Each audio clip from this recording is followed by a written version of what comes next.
tarde, tudo de bom para você estar no ar. Que alegria ter você aqui conosco na Rede Gospel. Hoje é um dia muito especial. Ana Carolina Oliveira está de volta ao programa depois de quase 3 anos da nossa primeira entrevista aqui no nosso programa. Foi o primeiro lugar na TV que a Ana deu entrevista depois de tudo que aconteceu, da perda da Isabela, depois de quase 15 anos, na verdade. Então, meu coração se alegra muito em tê-la conosco. Daqui a pouco ela vai estar aqui com a gente. Antes, não posso deixar de falar com você algo também muito importante, que é o maior evento gospel do mundo, que é a Marcha para Jesus. No dia 4 de junho, nós estamos esperando por você. E olha quem vai estar conosco nesse dia tão especial. Marcha para Jesus 2026 é dia 4 de junho e as atrações já estão confirmadas. Renascer Praise,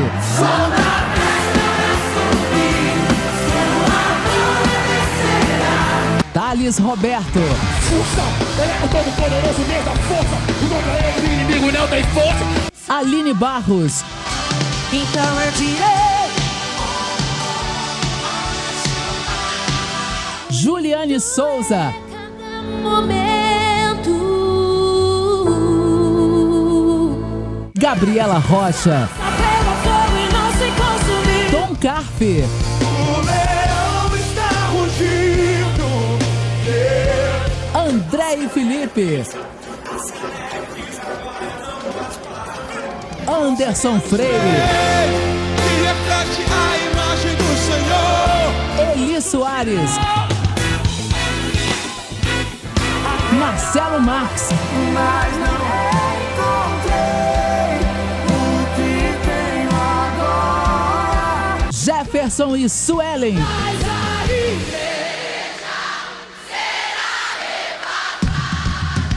e muito mais. Os maiores nomes do gospel nacional reunidos na maior Marcha para Jesus de todos os tempos. Marcha para Jesus em São Paulo. É dia 4 de junho. Imperdível! Gospelbay.com.br para você adquirir a sua camiseta e estar conosco neste dia tão especial. Você também pode ainda escrever a sua caravana no marchaprajesus.com.br. Antes de ir para o intervalo, para já chamar a Ana Carolina para cá, quero agradecer demais a dona Célia, que preparou essa mesa linda para a Ana. Todo mundo sabe o quanto eu amo a Ana e para ela sempre o melhor. Obrigada, dona Célia Augusta, que está aqui com a gente. Está aí na tela o Instagram dela, Célia_Augusta_Eventos. E também tem o WhatsApp para você fazer o orçamento para a tua festa, que é o 963999434. A mesa linda, feita com muito amor para a Ana. Depois do intervalo, nós voltamos já para conversar com a Ana Carolina Oliveira. Não saia daí, não. Estamos de volta, meu coração se alegra demais de ter a Ana Carolina aqui mais uma vez. Só para te lembrar, 3 anos atrás, quase 3 anos atrás, quando ela veio aqui, eu sempre falava e eu repito a mesma frase, ela continua sendo a pessoa mais maravilhosa que eu conheço e quanto mais os anos passam, mais ela me surpreende. E ela tanto sabe disso que a hora que a gente se viu ali, eu falei, a Ana sabe o tanto que eu sou fã dela. Porque você que conhece a gente sabe que a gente é fã de quem tem coragem, de quem se esforça para mudar a própria vida e a vida das pessoas. E depois daquela nossa primeira conversa, é isso que você tem feito. Então, Amém, obrigada de ter um espacinho para vir aqui conversar com a gente, que eu fiquei muito feliz, eu me sinto muito honrada de eu também poder contar essa tua nova fase, com tantas pessoas ao teu redor. Eu fico muito feliz, grata de voltar aqui nesse período, porque você me acolheu, sempre me acolheu muito bem, e poder voltar aqui sempre para contar uma nova fase da minha vida, né? Eu sei que quando eu vim aqui foi logo depois que saiu o documentário, então estava tudo fervendo de uma outra maneira. Hoje a vida já tomou tantas proporções, já aconteceram tantas coisas e é bom voltar aqui para contar um pouquinho dessa nova fase. E essa mudança toda, né, Ana, que aconteceu? Porque naquela época, trabalhar como vereadora, porque é um trabalho, né? As pessoas muitas vezes pensam, é um status, não é status. A pessoa séria, quando ela assume uma responsabilidade como essa, trabalha muito. Não tenha dúvidas. E não era algo que a Ana almejava ou pensou em algum momento da vida, nem naquele período, porque quando a gente conversou, você ainda falava assim, Keila, não sei ainda como é que vai ser daqui para frente, né? Eu vim aqui, acho que agosto ou setembro de 2023. 23, o documentário saiu em agosto.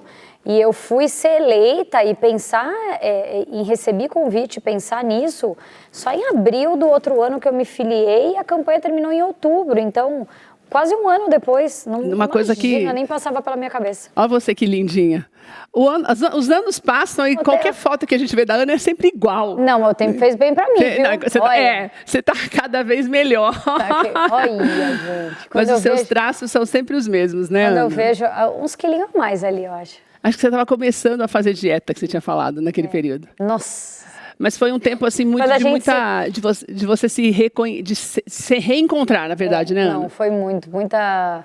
Eu lembro que na época que tudo me aconteceu, né, quando eu viajei, quando eu estive no exterior, foi uma reconexão, mas eu acho que esse período em que eu fui descobrindo tantas outras camadas minhas e tantas coisas foram acontecendo, que foi legal ver hoje, eu brinco ali, né, tô um pouquinho acima do peso, mas é ver o quanto a gente pode buscar algo melhor, buscar ser melhor, buscar a nossa melhor versão sempre.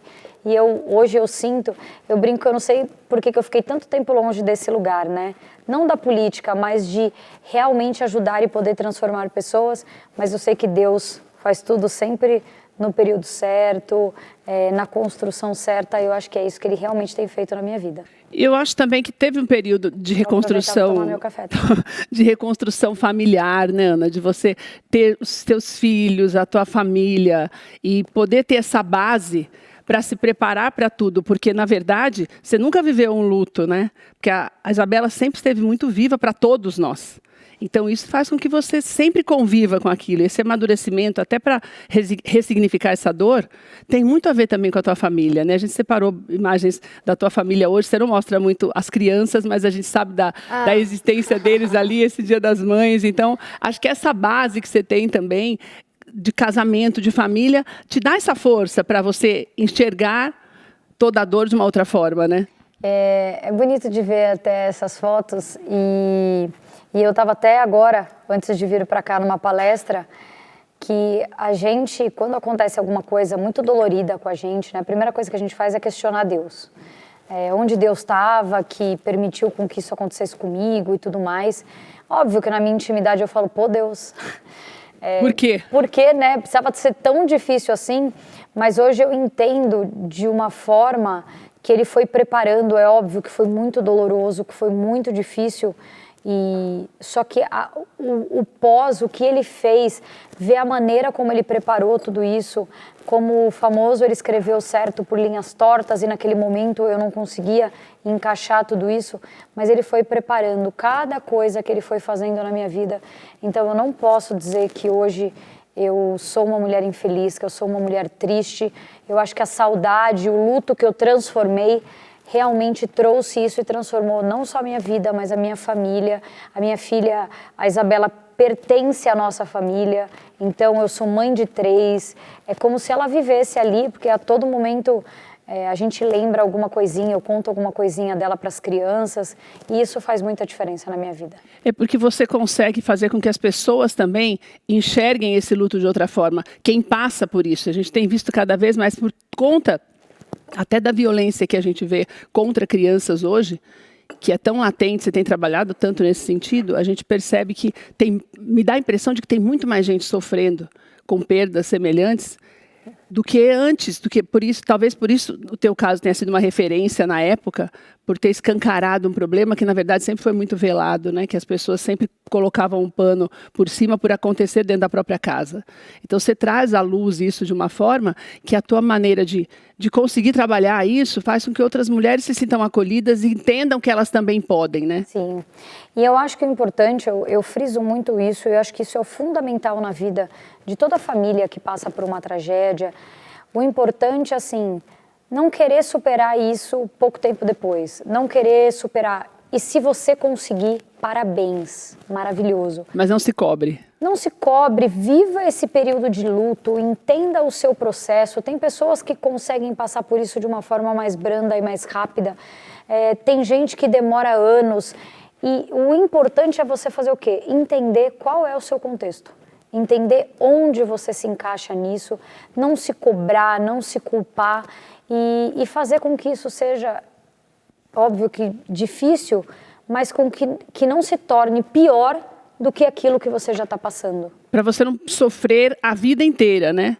Hoje eu estava vendo um caso de uma moça no Sul que perdeu os 2 filhos num acidente de trânsito e hoje faz 1 ano. E eu tenho acompanhado, eram os únicos filhos que ela tinha, eles sofreram um acidente. E hoje ela falou sobre isso, que ela, ao longo dos anos, ela quer cada vez mais tentar, de alguma forma, ser feliz, para quando ela reencontrar os filhos, ela ter alguma coisa boa para contar. Né? Se fortalecer nisso, que ela não sabe como ela vai fazer. Eu acho que a gente nunca sabe, porque você nunca espera perder as pessoas que você ama, né? A gente separou algumas fotos da Isabela, coisas que você dificilmente postava antes, você começou a postar, e a gente consegue enxergar um amor diferente agora, essa ressignificação que você deu. Mas eu acho que isso também se dá pelo fato de você estar entendendo, mais do que nunca, com esse retorno, né, de 3 anos atrás para cá, a importância que isso dá para as pessoas, que isso faz para as pessoas também, né? O que é importante as pessoas terem em mente quando a gente fala de perda e de luto? O fato de você continuar a sua vida, isso em momento algum apaga o que você viveu. O fato de você dar um passo para frente não quer dizer que aquela pessoa foi esquecida, de que aquela história foi esquecida, de que tudo que você viveu vai ser apagado. Muito pelo contrário. A forma como você transforma e a forma como você vê hoje diz muito sobre o que se viveu. Então, hoje poder olhar todas essas fotos com ela, essas fotos trazem para mim sinal de vida. Sinal do quanto de amor teve ali, o quanto de cumplicidade, o quanto de parceria. Então eu fui muito feliz, muito, muito, muito feliz com a minha filha durante esses quase 6 anos.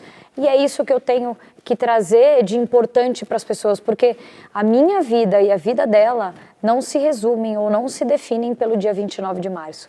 E sim do dia 18 de abril de 2002 até o dia 29 de março. Dia 29 de março, né? Que foi a transformação, na verdade, ao longo da vida, né? Você tem muita coisa para lembrar.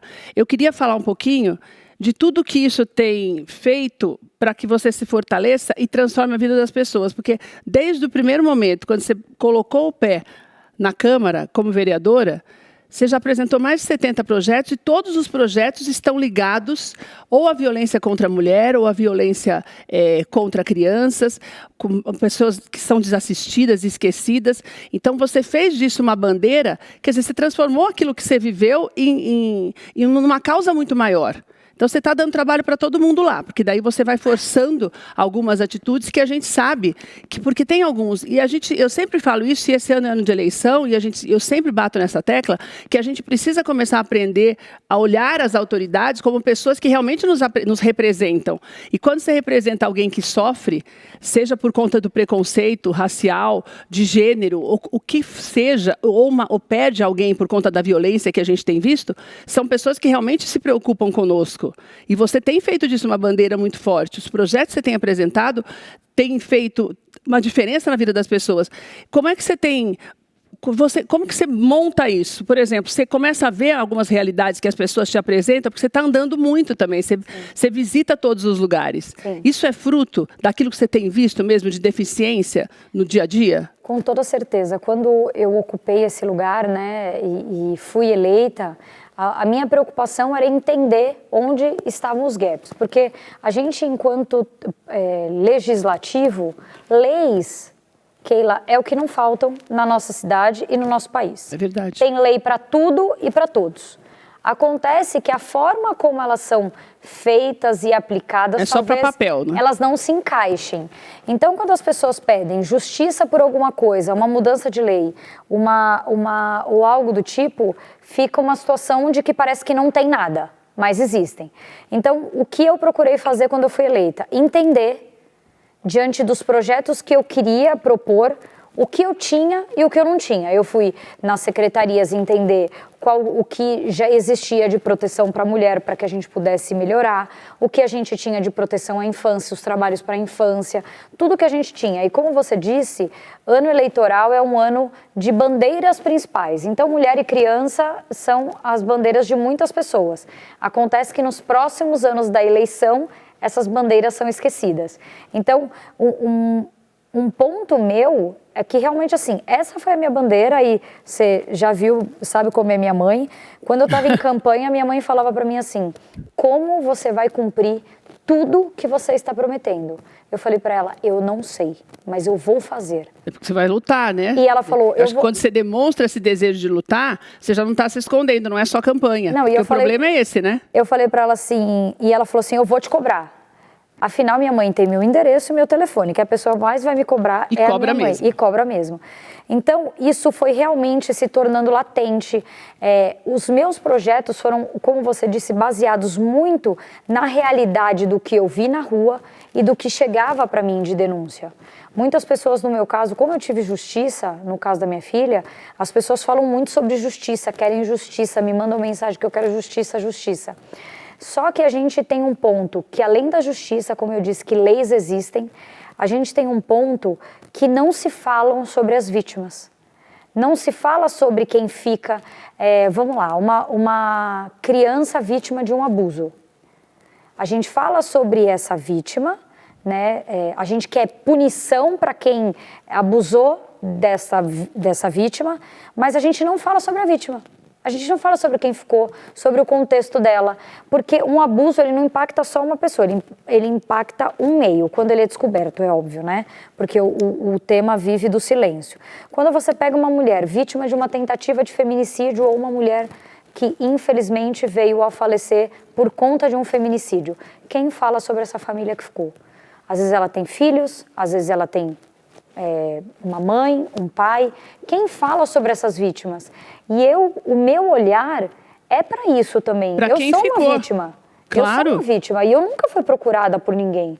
Graças a Deus, eu tive estrutura e condições que me proporcionaram ser cuidada. E quem não tem? Que é a grande maioria, na verdade, né? Quem olha e quem cuida delas. Então, todos os meus projetos eu faço baseando na vida, no ser humano. Óbvio que a gente, quando faz um projeto, você atinge um coletivo, mas eu quero pensar em vidas e eu trabalho por vidas. E é isso que as pessoas têm que entender quando falam sobre mim. Eu me preocupo com o ser humano, eu me preocupo com o que a Keila tem para me falar. Qual que é a demanda da Keila? É óbvio que a gente tenta fazer o máximo que a gente pode, nem todo mundo vai ser contemplado ou agradado, mas eu procuro sempre fazer o meu melhor. Mas eu acredito que quando você dá, por exemplo, você tem um podcast que o nome já diz, dando voz. Então, quando você permite que as pessoas falem, você consegue também ressignificar isso na vida delas e elas aprendem a cobrar. Porque um dos projetos mais importantes, além do podcast, que eu considero, é o Silêncio que Grita. Quando você bota as pessoas na rua, a gente mostrou algumas imagens enquanto a Ana falava, quando você coloca as pessoas na rua para entenderem que não é só sobre quem passa por isso, mas é um problema social, sim, que depende de todos nós a mudança, você já está fazendo. Porque daí se a pessoa começa a falar e a entender isso, ela começa a cobrar de alguma forma também. Não só a você, mas a todos, a todas as autoridades. Então isso vai fazendo com que a voz seja ouvida. E daí chega um momento, que é o momento que a gente tem vivido agora, que todo mundo percebe que alguma coisa precisa ser feita. O que se fala quando se fala de feminicídio, principalmente, porque o número de pessoas morrendo é cada vez maior e com motivos cada vez, se bem que não tem motivo para você matar, mas são coisas assim cada vez mais banais. Mas então eu acredito muito nisso. O que a gente precisa entender, e eu tento falar muito isso para as pessoas, às vezes sou mal interpretada, mas eu gosto de frisar muito. A gente sim precisa de políticas públicas, a gente sim precisa de melhorias de lei, a gente precisa de muitos avanços, afinal a gente está vendo aí. Mas o que a gente tem que trazer para as pessoas? A autorresponsabilidade. Qual que é o meu papel? O que eu tenho que fazer? O que eu posso fazer? O que eu quero fazer? Então é uma responsabilidade de cada ser humano, de cada pessoa saber o papel que eu posso ocupar na proteção à infância, o papel que eu posso ocupar quando eu vejo uma vizinha minha apanhando, um papel que eu... Porque é o seguinte, eu ver uma vizinha apanhando e falar, nossa, eu acho que ela gosta de apanhar, ela quer ficar ali... Ou então eu não vou me meter, né? Deixa eu ficar quieta, eu não vou denunciar, e amanhã essa mulher sai dali no carro do IML. Exatamente. E você fala assim, eu sabia que isso estava acontecendo, como é que fica? Eu, Ana Carolina, eu prefiro ocupar o papel de protagonista, o papel de que prefiro denunciar e saber que eu fiz o meu papel, do que eu esperar acontecer e falar assim, ai, nossa, eu vi, sabe, aquele cara. Que pena, né, que aconteceu. Que pena que aconteceu, coitada dela. Não, não é coitada dela. Aí essa mulher se foi, ficou todo um contexto ali por trás daquilo, tantas mulheres hoje vítimas. Quem fala sobre os filhos do feminicídio? Agora que estão começando a falar pouco, mas estão, porque o número está cada vez maior. Mas não é nada significativo que transforme a pessoa ou que dê oportunidade para essas pessoas de recomeçarem sem a mãe, né? Eu lembro de uma cena muito clara que eu vi num vídeo na internet. Esse menininho nem é daqui, a mãe dele foi vítima de um feminicídio. Esse vídeo super viralizou, que é um menininho que ele passa de uma entrevista, assim, alguém faz um vídeo dele e ele tá todo sujo e ele fala assim, a minha mãe morreu e eu tenho certeza que se ela tivesse aqui eu não estava sujo desse jeito. Deus do céu. Então, eu vi depois que muitas pessoas ajudaram esse menino e graças a Deus, mas assim, o que vai ser da vida dele? Porque ele já cresce, ele já se tornou uma criança que naquele momento a saúde mental dele, o cuidado com a mente daquela criança, assim, na sua primeira infância já foi abalado. Então, o que vai ser desse futuro? Ou ele vai transformar para o bem, ou ele vai achar que bater e apanhar... É o caminho também. É o caminho também. Que é o caminho que ele conhece, na verdade, que ele viu, né? Que ele viu, mas esse menino em específico, eu acredito que ele vá transformar, porque é um sofrimento muito grande para ele da mãe. Já entrevistei mulheres vítimas de tentativa de feminicídio, que elas sofreram tentativa de feminicídio e a mãe delas foram vítimas. E uma delas me falou, quem fala sobre o filho do feminicídio? E aquilo me deu um estalo, porque eu falo muito sobre a vítima. Porque eu tenho lugar de fala. Então, fala assim, por experiência ninguém própria, fala, né? Keila, ninguém fala. Ninguém quer saber o contexto familiar que ficou, ninguém quer saber. Ana, dessa caminhada, dessa nova caminhada, que a gente pode falar assim, desde campanha até agora, o que você considera mais difícil para você conciliar? Tudo bem que você ajudando outras pessoas ameniza a tua própria perda, a tua própria dor. Mas você ainda tem momentos de fraqueza, mas uma fraqueza no sentido de às vezes pensar, poxa, parece que eu estou chovendo no molhado e as coisas vão ficando mais difíceis e todo dia eu mexo na minha dor para tentar tirar a dor do outro e parece que não adianta? Você chega a pensar nisso algumas vezes? Não, eu acho que não é exatamente esse buscar a minha dor para amenizar do outro. Eu acho que o contexto não é esse, mas a sensação de enxugar gelo, chover no molhado, ela é muito grande. Eu estava até analisando na última semana, né? Eu sou uma pessoa que eu me dou demais, me dou, eu quero fazer, eu vou fazendo. Tanto que quanto tempo eu estou tentando vir aqui, uma agenda com você, e tento conciliar, porque eu quero dar conta de tudo, e eu sei que eu não dou conta de tudo, alguns pratos caem, mas eu vou tentando administrar isso, só que isso tá ficando. Tô deixando minha saúde, meu cabelo tá caindo, tá fininho, eu tive problemas no joelho, e eu não tenho tempo de ir na fisioterapia porque eu tenho uma agenda, eu não tenho, porque a pessoa está precisando de mim, e eu vou fazendo isso, só que essa conta está chegando, entendeu? Então, por mais que eu me doe e eu tente fazer o melhor por todo mundo, a sensação de enxugar gelo ela é enorme, mas é o que eu digo, se eu salvar uma vida, se eu ajudar uma mulher, se eu salvar uma criança, eu já estou muito feliz. É porque você recebe muitas denúncias, muitos Inclusive vídeos. A dor que eu estou nas costas, gigantesca, eu não tenho dúvidas que... Que é o peso. É porque você recebe esses vídeos e muitos vídeos explícitos de violência, né? Não, e tudo isso diariamente. Você recebe muito e você assiste. Então, na verdade, tem uma carga emocional também. Sim. Que a gente não pode deixar de lado, né? Não tem que é dúvidas. muito difícil. talvez você que está em casa não entenda o que significa a violência nesse país, porque muita gente ainda fantasia e ameniza. Porque eu vejo uma coisa e parece que não acontece sempre, você está enganada. A Ana esteve na Ilha de Marajó, que é um lugar que foi tão falado, e você não tem noção, muitas vezes, daquilo que acontece com as pessoas, e talvez por isso a nossa ação e o nosso desejo de mudança pareça tão pequeno. Porque a gente tem o hábito de não sofrer a dor do outro quando acontece com a gente. Agora, quando você tem essa visão do mundo, de agregar e de procurar ajudar as pessoas, se você começar a fazer isso, você vai entender o peso que é. Porque são situações assim que... O mundo tenta conspirar contra você. Que parece que o ser humano está ficando... Parece não, né? O ser humano está cada vez pior, né? Você vê coisas assim que a gente não pode imaginar que as pessoas têm coragem de fazer. Né? Eu acho que esse peso é que se reflete na tua saúde. Eu brinco que parece que caiu o disjuntor da humanidade, né? Desconectou e desligou todo mundo. E a minha meta é fazer... É verdade, não tinha ouvido isso, mas é isso mesmo. A minha meta é fazer com que a gente se reconecte. Religue esse disjuntor, porque eu não posso crer, Keila, que o mundo é mau. Eu esbarro em tantas pessoas incríveis, tantas pessoas maravilhosas, com grandes propósitos, com grandes causas, com vontade assim de fazer acontecer gigantesca. E eu não posso acreditar que o mal vai vencer tudo isso, que o medo das pessoas, que o mal vai fazer com que as pessoas boas tenham medo de se mexer, de se movimentar, de achar que não vale a pena.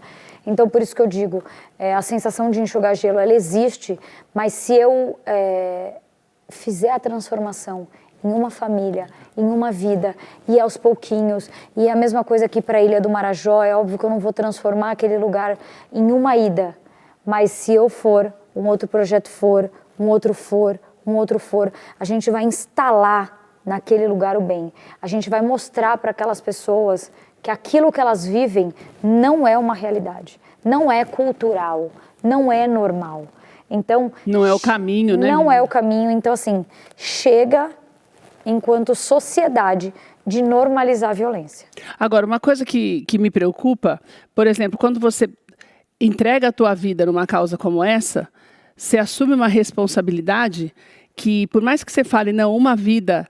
Eu já estou feliz, mas você sabe, se você começar a contar quantas pessoas você recebe, a doutora Amanda esteve aqui comigo e nós falamos sobre isso, porque através da vida dela, ela tem feito entrevista, você conversou com ela também no podcast, ela tem feito um trabalho lindo também, tentando tirar as mulheres dessa violência. A doutora Amanda sofreu uma violência vicária. Da violência vicária, exatamente. Então, na verdade, ela também fala do chover no molhado, né? Que é o que todo mundo, na verdade, percebe, por conta das pessoas acabarem deixando de lado mesmo e não lutarem a favor dos outros quando não acontece com ela. Agora, quando você sente esse peso, você sente um medo também de continuar? Ou nada te para mais? Olha, assim, nada hoje... Acho muito difícil. Eu acho que nada te para. Mas a gente pergunta. Olha, hoje eu vou dizer que vai ser muito difícil algo... Agora eu já estou na chuva, entendeu? Agora eu já entrei nessa batalha e eu vou até o fim, entendeu? Eu vou dar sempre o meu melhor, a minha melhor entrega, fazer o que tiver ao meu alcance, o possível, o impossível, para realmente ver essa transformação que eu te falei. Porque, eu repito, o mal não vai vencer aqui. E sabe que uma coisa que eu acho bem legal, que é porque assim, quando você não tem ideia daquilo que... Quando política não é um sonho, o sonho acaba sendo transformar vidas de verdade. Né? Então, na verdade, não é um cargo ou status, é uma... Inclusive, eu nem precisava dele. Não Estava muito mais tranquila a minha vida quando eu estava lá no banco, que eu vim aqui e estava no banco. É um propósito. Quando você faz aquilo que você... Eu sempre falo do trabalho da gente como um propósito. Quando você faz o teu trabalho um propósito, você sabe que você vai transformar a vida das pessoas de alguma forma. Alguma coisa que você falar, não é nem o que você vai fazer, alguma coisa que você falar. E a tua eleição... Para mim, é uma bênção, porque ela mostra um momento de transformação na sociedade, quando você coloca pessoas que sofreram uma violência para lutar pelos outros, porque daí você tem alguém que realmente se identifica com aquilo que a gente vê todos os dias. E o que faltava muito, e que eu percebo que agora, que com a tua ida, a gente percebeu isso em outros casos também pelo país, que foi o que eu conversei com a doutora Amanda, que vai ser candidata, que você tem a visão de quem sofreu. Então, a Tem lugar de possibilidade de você abrir caminho para uma mudança é muito maior, porque são muitas pessoas, se muitas pessoas fizerem isso, tiverem essa coragem, essa ousadia de dar um passo como esse, você começa a transformar o ambiente, né? Aquela população de governantes ali. Mas você tem uma visão muito diferente de muitas pessoas, porque quando você está na nossa causa e na nossa bandeira e passou por uma situação que a gente passou, quando você ocupa um lugar desse, é oportunismo. Quando você ocupa um lugar desse, já está se aproveitando da causa da filha dela. Nossa. Imagina, isso é diariamente eu escuto. Você já escutou isso? Imagina, há muito tempo. E a doutora Amanda, com certeza, no estado dela, vai ouvir isso. Mas eu tenho um recado para essas pessoas que adoram fazer um clique te criticando, e a crítica, para mim, eu levo ela como construtiva, independente de como ela for. Mas eu acho que as pessoas têm que entender o seguinte. A história de quem, Keila? Minha. Quem viveu essa história? Eu. Quem pode falar sobre o que eu vivi? Eu. Quem entende que esse lugar precisa ser transformado? Eu entendo. Se a história é minha, ela me pertence, quem tem que contar ela sou eu. Porque a gente está tendo uma inversão de valores na sociedade, de achar que assassino é celebridade, que bandido é celebridade, que daqui a pouco eu vou ver outras pessoas contando essa história da forma que eles querem. Então eu não vou deixar que isso aconteça, eu vou ocupar esse lugar. E as pessoas que estão criticando, eu acho que elas dizem muito mais sobre elas do que sobre mim. É porque não faz o menor sentido você dar palco para aquilo que não é palco, né? Exatamente. E eu acho muito importante que quem está em casa entenda que as coisas não podem se inverter dessa maneira, né? E isso é muito importante. E é um absurdo alguém achar que você pode usar a morte de um filho para se dar bem de alguma forma, né? Como se qualquer coisa que você fizesse fosse mudar aquilo que aconteceu. Passe o tempo que passar, não tem nada que mude aquilo que aconteceu, tem né? a sua visão, eu acho que isso deve doer mais do que qualquer outra coisa quando você percebe isso, mas eu acho que é uma minoria hoje que pensa dessa maneira, justamente pela maneira como você tem agido e dado voz para as pessoas, que eu acho que é o mais importante, né? Quando você abre caminho para as pessoas terem essa coragem de entender que é possível, sim, você pode até não ter essa justiça, mas você tem que buscar. Sim, com certeza. E eu acho que, assim, eu não sei se eu fico preocupada, se eu choro, se eu me lamento, mas eu faço o meu trabalho, eu acredito em mim, eu acredito no que eu faço, eu acredito no movimento que está acontecendo, eu estou vendo esse movimento, por mais que... É igual a Terra girando, você não vê, mas você sabe o que acontece. Você sabe que está acontecendo cada vez mais rápido. Então, é exatamente quando eu entrei nessa causa de proteção, porque existem inúmeros julgamentos, você vai ser julgada. Então, e é uma coisa muito clara. O que eu vou fazer? Eu vou parar porque meia dúzia me criticaram ou eu vou continuar porque eu fui eleita da forma como eu fui eleita? Para mim, diz muito mais sobre o tamanho da minha votação do que a pessoa que me criticou porque eu entrei na política por causa da minha filha. E você imaginava? E lógico, aliás, você não gostaria de ter entrado, porque gostaria de tê-la aqui. Exato. Eu não queria ter nem nessa entrevista, porque era sinal de que eu estava com a minha vida, com a minha filha, com tudo acontecendo, eu brinco, tudo 12/8 acontecendo, e tudo ser certo. Muito mais fácil. Ô, Ana, você não imaginava também uma votação como você teve, né? Nossa, jamais. Você não imaginava nem ser candidata, quanto menos... Eu tinha certeza assim, que ia acontecer, porque a gente que está na mídia, a gente vê um movimento diferente. Se transformando, como eu falei, as pessoas com essa sede de pessoas que realmente mostrem que querem fazer alguma coisa diferente. A gente tem vivido esse momento, mas eu não acho que você pensaria nisso, acho que talvez por isso que você relutou tanto. Não, relutei, fui até o último dia sem querer, mas eu entendi o lugar que me ofereceram, o porquê me ofereceram. Então eu falei, agora eu pego isso, eu vou mentir, se eu falar para você que eu não imaginei que eu fosse ser eleita, eu vou estar mentindo. Mas da forma como foi, nunca imaginei. Nem eu. Inclusive eu estava nesse debate, eu, minha mãe e meu marido no domingo. Dia das Mães, assim, a gente sentou para tomar um café na mesa e a gente começou a conversar sobre isso. Sobre se a gente imaginava, como foi o trabalho todo, porque meu marido que segurou as pontas, né, para que eu estivesse na rua, alguém tem que segurar as pontas dos filhos, minha mãe andando comigo 73 anos, andando 10, 15 quilômetros por dia. Então tinha dia que ela falava, hoje eu não tô aguentando, meu pé tá doendo. Tadinha. Mas assim, e hoje, até um caso legal assim de ouvir, porque as pessoas que encontraram comigo na rua me encontraram. Para fazer minha campanha, elas me encontravam. Não tinha pessoas. Elas foram atrás de você, muita gente que foi atrás de você então, para se oferecer. Então eu anunciava para onde eu estava indo, as pessoas queriam me ver e tudo mais. E isso foi muito legal, uma conexão muito legal com as pessoas. Mas teve uma moça que chegou, ela trabalhava na época com um candidato, eu encontrei com ela num restaurante esses dias. E ela falou assim, eu vi você na sua campanha. E eu falava para o pessoal que estava comigo, olha ali, ó, tá ela sozinha e o panfletinho dela. Então, assim, todo mundo vê as pingas que eu tomo e os tombos que eu levo. Então, eu sei o quanto eu andei, o quanto eu ralei, o quanto eu fiquei ausente. Tanto que quando terminou a campanha, meu filho perguntou, mãe, você pode não ser mais vereadora? Quando terminou a campanha.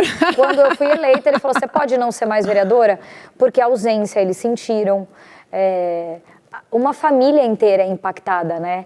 Então, as pessoas só veem o que aparece em 30 segundos de um vídeo, mas não veem o que acontece para gravar o vídeo. 23 horas e 59 minutos do seu dia, entendeu? Então, mas eu tô firme no propósito, Keila. Eu acho que tudo isso se tornou muito maior que eu e como a pergunta que você me fez, parar hoje eu acho que não está sendo mais opção. Não é mais opção, né? Ô, Ana, falando de novo em família, as crianças lidam com Isabela como se ela estivesse aqui, como você falou, você conseguiu criar esse vínculo. Sim.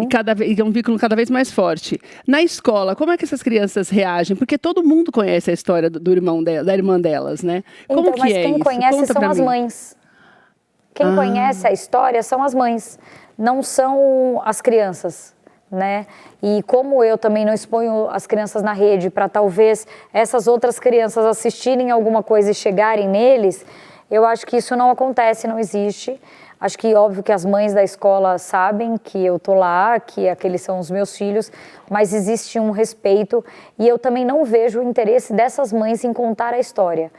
Acho que foi ontem mesmo que eu estava conversando com meu filho, ele me contou alguma história e eu falei assim para ele, mas os seus amigos sabem que você tem uma irmã? Ele me contou que 2 professoras dele chamam Isabela. Aí eu falei 2 professoras? Eu falei, que legal. Os seus amigos sabem que você tem uma irmã que chama Isabela? Não sabem não, mãe. Então assim, é natural da vida deles, mas também não é natural ficar contando, entendeu? Tanto que numa outra escola que eles estudaram, que o meu filho contou, acho que ele estava tendo uma dinâmica, uma palestra que eles foram assistir, e o professor, o Miguel levantou a mão e falou pro professor, porque eu tenho uma irmã que mora no céu e tal, tal, tal. E aí ele ficou aquele climão, porque as pessoas não sabem lidar com isso, mas para eles é natural.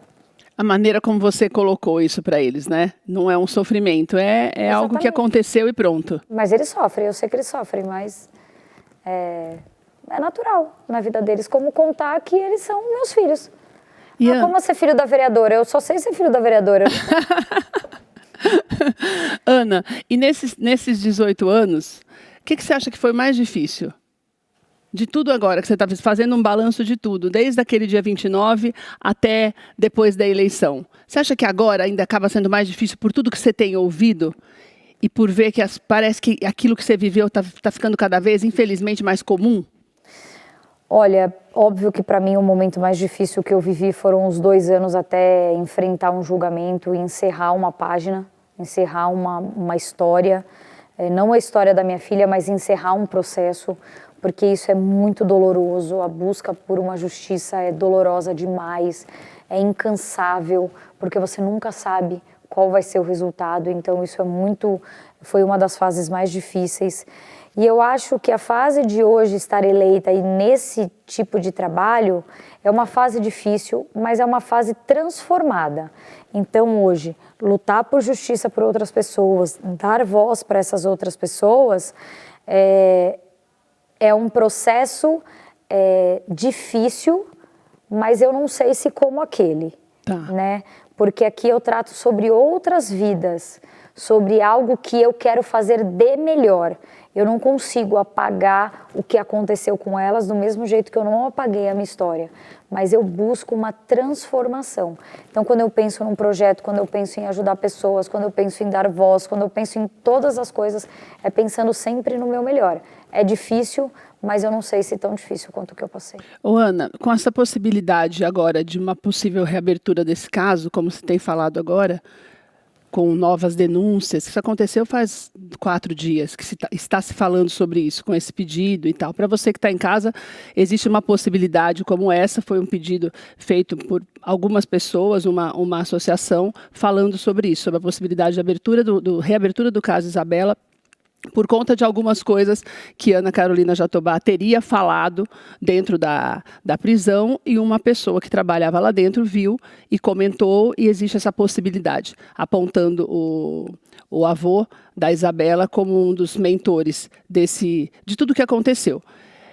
Para mim, eu que acompanhei e que amo você, me incomoda. Porque parece que são coisas que já passaram e que se volta, me dá a impressão de, é como se na minha cabeça tudo voltasse. Daí você não tem como fugir de se lembrar de tudo, mas daquela forma, né? Como voltando naquele dia e tudo. Isso te incomoda também? Keila, assim, eu não posso comentar sobre isso porque eu não sei nada sobre isso. Nada, não é que eu não queira comentar ou não queira falar. Mas quando você ouve alguma coisa, te incomoda? De retomar uma coisa assim tão antiga? Olha, eu não sei dizer sobre isso, porque eu revivo, hoje palestrando, hoje falando sobre a minha história, hoje falando sobre tudo isso, eu vivo isso diariamente. Tá. Né? Então, mas referente a toda essa história, como você disse, esse assunto eu já vi na mídia algumas vezes, mas eu não posso comentar sobre ele. Eu não sou uma pessoa leviana que faz comentários aleatórios, não sou essa pessoa, nunca fui, não serei, porque eu só comento do que eu sei, eu só falo sobre aquilo que eu entendo.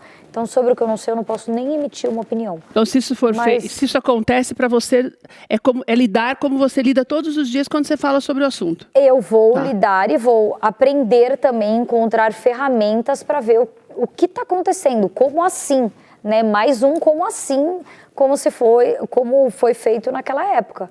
E eu não faço parte disso, muitas pessoas me mandam, compartilham sobre isso. Eu não falo sobre isso porque eu não faço parte disso. Não fui eu, não fiz parte dessa associação que está fazendo o movimento. Quer fazer.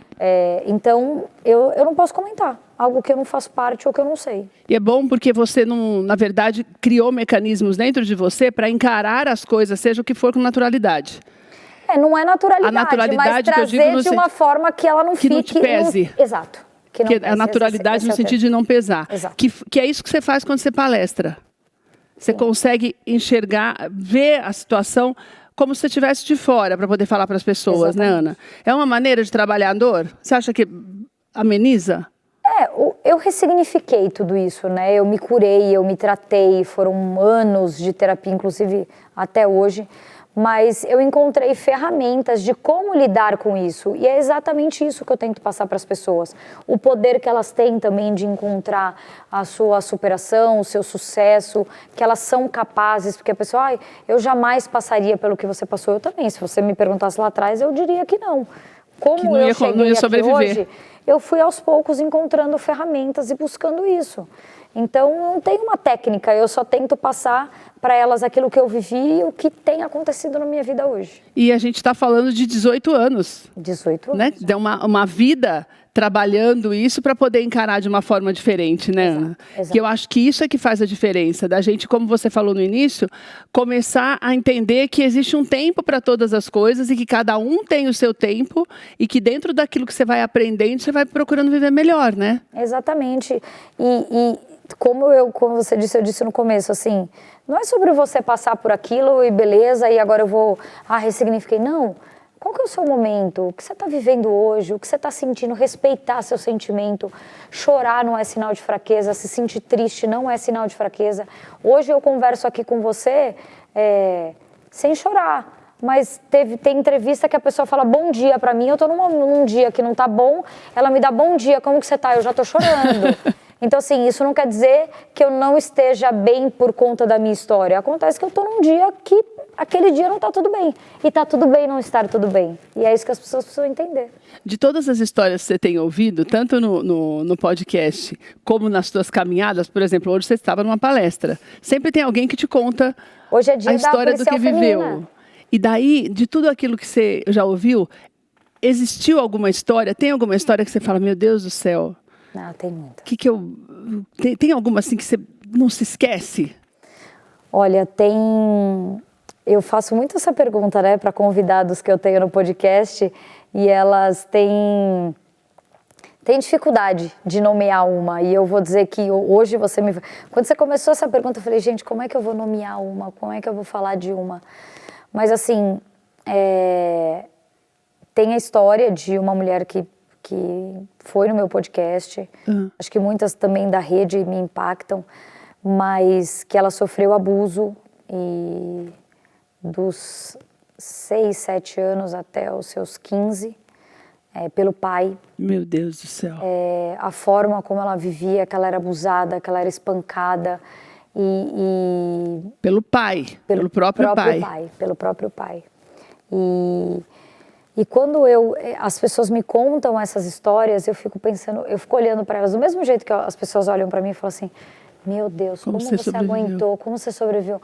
Eu fico olhando para essa convidada, por mais que eu tente manter a firmeza ali como entrevistadora, como naquela mesa conversando, eu falo, cara, como é que você viveu tudo isso? Como é que você conseguiu Como você passar chegou por aqui, tudo né, isso? menina? Como é que você está aqui? Como é que você tem uma família? Como é que você superou isso? Então, assim, você está entendendo que existem ferramentas para você passar. E essa história é uma que realmente me marca. Mas, assim, eu vou te dizer que todas, porque quando você fala de abuso de criança e o nível da crueldade, uma o nível coisa da que não dá pra crueldade entender, como né, a pessoa faz tentando usar o bem para se aproximar de uma criança inocente, para fazer o mal, nossa, é dolorido demais para mim. Eu não consigo ser indiferente a isso. Não consigo. E eu acho que é isso que vai fazendo com que a gente se una cada vez mais para tentar mudar isso de alguma forma, que eu nem sei como, sabia? Precisamos, eu vou Não te é? falar como. Chega uma hora... E como? Se una ao meu projeto Silêncio que Grita, vem comigo, vem na nossa caminhada de domingo, vem fazer parte. Inclusive, eu quero realmente reforçar esse convite com você, Keila, porque a gente tá junto no movimento. A gente dá a ferramenta para que as pessoas saiam da sua casa, para que as pessoas se movimentem, para que esse lugar de indignação saia do sofá, entendeu? E você leve ele para a rua e que você aprenda a falar sobre o tema, a orientar pessoas. Então a gente vai fazer a nossa caminhada no Estender a mão mesmo, né? Exato. Para fazer com que as pessoas para fazer com que as pessoas entendam que tem jeito, né? Aquela pastora Heloísa que falou. A informação salva vidas. Aquela pastora foi falou assertiva algo demais. Foi, a pastora, aliás, um beijo para a pastora Heloísa, que se tornou uma referência no meio gospel, principalmente, que muitas pessoas sabem que às vezes a pessoa tem medo mesmo de tomar uma atitude e mostrar a importância dessa atitude e a importância da gente que não vive isso ser aquilo que elas precisam, a mão estendida para tirar as pessoas de muitas situações, né, Ana? Mas tem um ponto do que ela fala, Keila, que para mim foi o fundamental quando eu comentei o vídeo dela.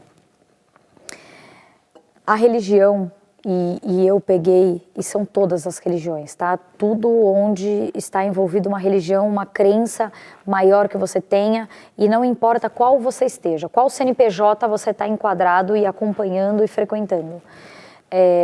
O Deus que você acredita, ele não pode ser maior a ponto de você não procurar uma ajuda.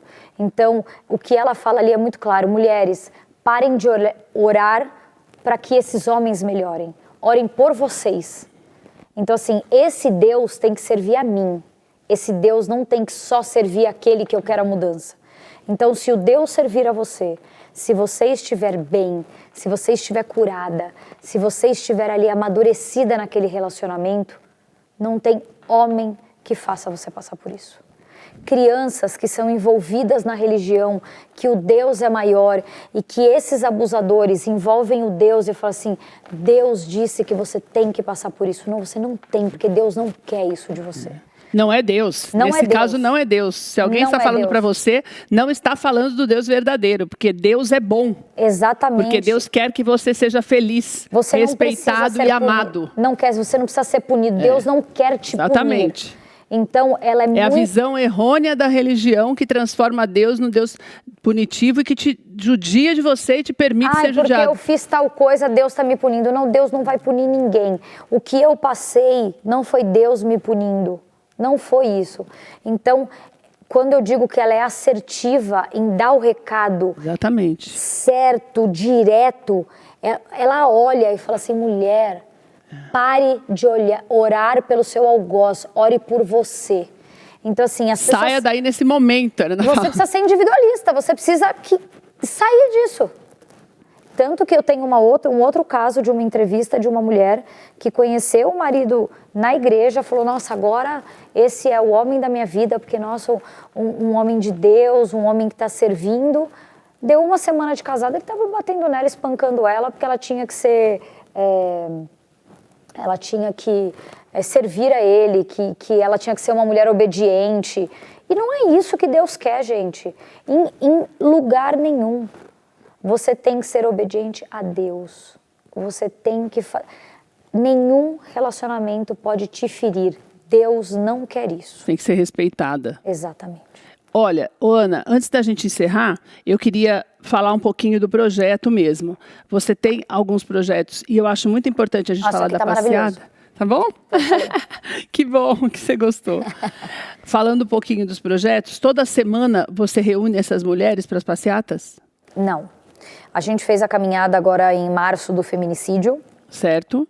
E agora, próximo domingo, 17 de maio, na Avenida Paulista, em frente ao Macmill, nós vamos fazer a caminhada do Maio Laranja. Tá. A caminhada do Silêncio que Grita, que é o meu projeto, que é de prevenção ao combate ao abuso sexual infantil. Nós estamos no Maio Laranja.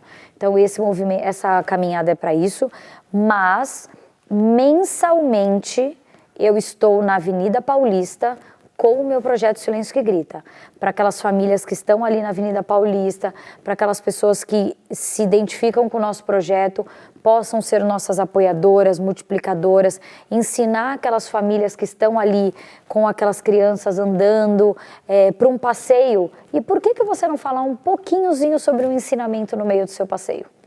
Para que essas famílias tenham cuidado, para que realmente... Infelizmente, não dá para confiar em qualquer pessoa, o abuso está dentro da própria casa. Então, quando você põe um familiar, um amigo que você confia e acha que está tudo bem, nem sempre está tudo bem. Então, eu dou ferramentas para que essas pessoas para que a pessoa perceba isso. Que pode ter alguma coisa errada. Exatamente. Não acreditar realmente em tudo. Não é para ninguém viver doido, né? Doido, bitolado e falar, não, agora ninguém presta. Não é sobre Mas isso. é para prestar atenção ao redor. Prestar atenção, exatamente. E daí você sai da rua, você sai pra rua mesmo, Sai pra rua, sai do meu sofá, porque é um domingo onde eu passo o dia inteirinho na rua. Poderia estar lá no sofá com os meus filhos, brincando, passeando, mas inclusive eu levo os meus filhos para lá também. E eles vão aprendendo também essa caminhada. Exatamente. Ana, obrigada por você estar aqui. Obrigada a você. Que bom ver você feliz e a gente se encontrar nesse momento que você sabe o quanto eu orei por você. Quanto eu chorei aqui nesse programa que vocês viram ali. E o quanto eu sempre pedi para Deus para que você fosse cada vez mais feliz. Amém. Porque eu sei que a tua felicidade vai ser... Sua oração está chegando. Amém. E eu sei que a sua felicidade vai ser uma referência para outras pessoas, para que as pessoas voltem a sorrir. É isso que é você acreditar em Deus, é você acreditar numa mudança real. E é isso que a gente sempre mostra para você, que a religião verdadeira, ela faz com que você acredite naquilo que Deus realmente quer de você. E isso é o mais importante, porque quando você tem essa visão, você começa a acreditar nas pessoas, mas você, mais do que tudo, acredita que uma transformação depende de você mesmo. Daquilo que você vive na tua casa, daquilo que você é feliz, mas tem muitas pessoas que não são e que precisam de você. O que a Ana tem feito é justamente isso, é trazer para a realidade uma dor que pode ser transformada, mas através de nós mesmas. Então, muitas vezes, você está na tua casa, vivendo uma situação como essa, e você fecha os olhos para uma realidade que você pode ajudar a transformar, não só dentro da tua casa, mas na casa de outras pessoas. Porque você poderia estar vivendo isso de uma outra forma. Ali dentro do teu gabinete, assinando os papéis ali para que uma lei fosse feita, para que um projeto fosse votado, mas você está na rua para mostrar para as pessoas que essa voz, na verdade, é que pode transformar. Então, eu te agradeço demais por você ter dado a tua vida para fazer isso. Amém. Você poderia ter escolhido viver essa dor e colocado uma pedra em cima disso, criar os teus filhos, viver feliz, sem precisar toda hora estar lembrando, vendo foto e pensando naquilo que passou. Mas você fez disso algo que está mudando a vida da gente também. Amém. Então, me sinto muito honrada mesmo Agora de ter você eu até aqui. me emocionei. Não, mas é verdade, porque quando você transforma, você coloca a tua vida para transformar a vida das pessoas, você faz com que a gente entenda que é nossa obrigação também. Sim. Eu sempre falo aqui que o nosso trabalho ele precisa ser um agente transformador, porque senão a gente nunca vai ver uma mudança no mundo. Então, você, além de fazer disso a tua vida, a dor da perda fez com que você faça isso com muito mais força, entendeu? Então, por isso que eu te admiro cada vez mais. Obrigada, meu Porque no momento que você podia estar calminha, você falou, não, vou arrumar mais confusão ainda para ajudar mais gente. Não tenha dúvidas. É muito claro que, para mim, é óbvio que seria mais fácil ter continuado onde eu estava, ter continuado na minha casa e a minha vida ia continuar. Ia. Mas isso se tornou muito maior do que eu. Isso se tornou um chamado, se tornou um propósito. E honrar a vida da minha filha todos os dias é o que me move. E você pode ter certeza absoluta que seja qual for o tamanho da confusão que você arrumar, eu vou estar sempre aqui. Que bom. De mão dada com Afinal, você, minha amiga. Eu sempre digo por que eu faço esse movimento de convidar as pessoas para a rua. Eu sozinha, eu posso ter as melhores ideias e traçar o melhor caminho. Eu sozinha não faço nada. Mas nós juntos, a gente pode transformar o mundo. Eu te amo. Eu também. Muito, muito, muito. Obrigada de você estar aqui com a gente. Obrigada mesmo, mais uma vez. Pela companhia também. Nossa conversa com a Ana vai ficar no nosso canal. Uma alegria ter você aqui com a gente num dia tão especial para mim. Você que me acompanha sabe o tanto que eu amo a Ana. Então, para mim, estar aqui com ela hoje é um motivo de muita alegria. Obrigada a você por estar aqui conosco também. Um beijo, Deus te abençoe. A gente se vê amanhã. Tchau, tchau.